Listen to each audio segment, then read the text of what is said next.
Hey everyone, welcome to epicspeak, where I help you engage in better English conversations.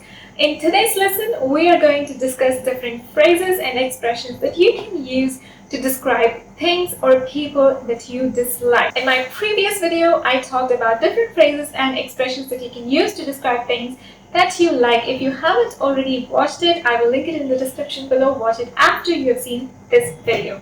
By the end of this lesson, you will learn quite a few words and expressions to replace the word dislike and make your conversation sound natural and interesting. So let's get started.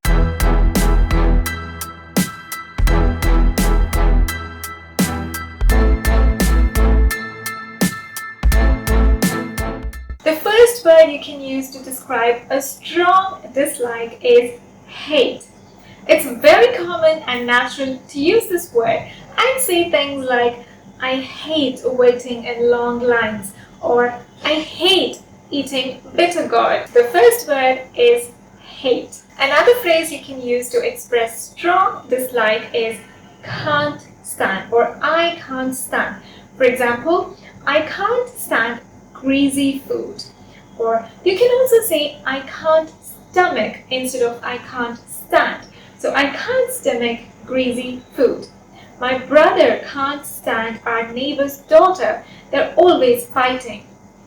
Another word you can use to express strong dislike is detest.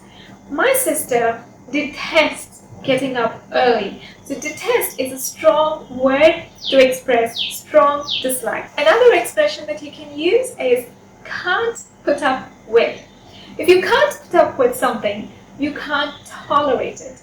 For example, my mother can't put up with cigarette smoke or smokers. And now I have a task for you. Pick any 3 expressions or phrases from this lesson and make sentences and put them in the comments below. I would love to read them. The next expression is not a fan. Not a fan.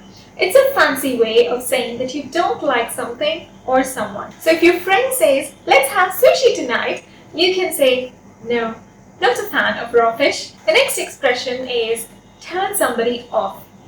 If something turns you off, it causes you to feel bored or disgusted. For example, the idea of spending a whole week without the internet turns me off. You don't like it. Another fun expression is nothing to write home about.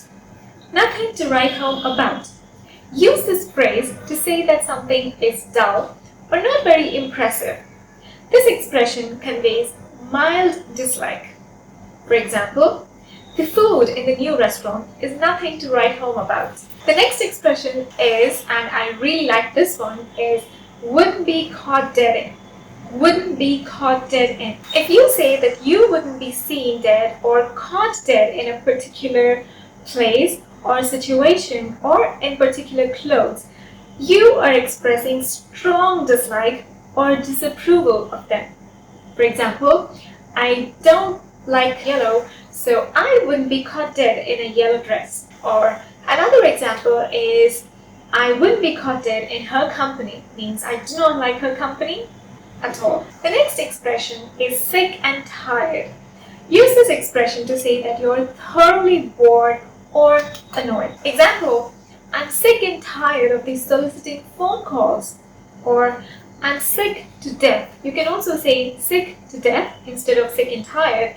So I'm sick to death of your constant fighting. The next expression is fed up. I'm sure many of you are familiar with this expression. You use this expression when you're angry about something that has continued for a long time. For example, Pinky is fed up with her roommate constantly borrowing her clothes. The next expression is to make somebody sick.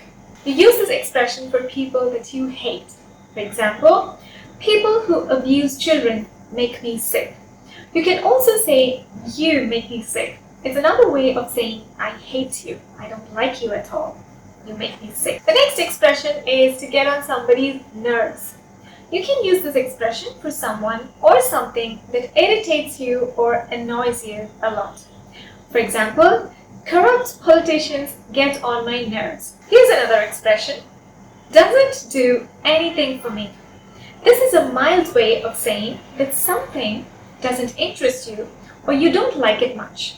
For example, my husband's cooking doesn't do anything for me. The newly released album doesn't do anything for me. I don't like it much. Another expression that you can use is not my cup of tea. If you're not interested in something or don't like it, it's not your cup of tea. For example, a 9 to 5 job is not my cup of tea. Here's another fun expression, drive somebody crazy. You use this expression for very annoying or irritating things. For example, the bird outside right now while I'm shooting this is driving me crazy. It is driving me crazy. There are two other variations of this expression. It's to drive somebody up the wall or drive somebody around the bend. They all mean the same thing. You use it for very annoying or irritating things. For example, the traffic in the city drives me crazy. Or, your tone of singing is driving me around the bend. The next word is the pits. It's a slang word for something bad or unpleasant. For example, our final game was the pits, means it was very bad or we didn't play well at all. So if something is the pits, it means it's really bad. You can also use the word sucks or stinks to mean the same thing. For example, this movie sucks, or this movie sucks big time, or it really stinks that I have to work on my birthday. I don't like it, but I have to work on my birthday. Another expression you can use is cannot stand or cannot bear. You can use this to talk about things that you can't tolerate, that you have an intense dislike for. For example, I cannot stand the smell of burning tires. So those were some expressions or phrases that you can use. Now let's look at some words we can use to express intense dislike. So these are words like disgusting, revolting, despicable, loathsome, annoying, god-awful, horrendous, horrible, etc. And here are some example sentences. I think lizards are disgusting. Or you can also say, lizards disgust me. The smell coming from the sewers was revolting. That painting is god-awful. So all these words mean something is really bad, not at all good, and that you don't like it. So I hope you learned some new fun expressions to talk about things that you don't like. And the next time you want to talk about or rant about things that you don't like, I hope you will use one of these expressions. For more such amazing lessons, watch these videos. Like, share, subscribe. Thank you so much for watching. I will see you soon.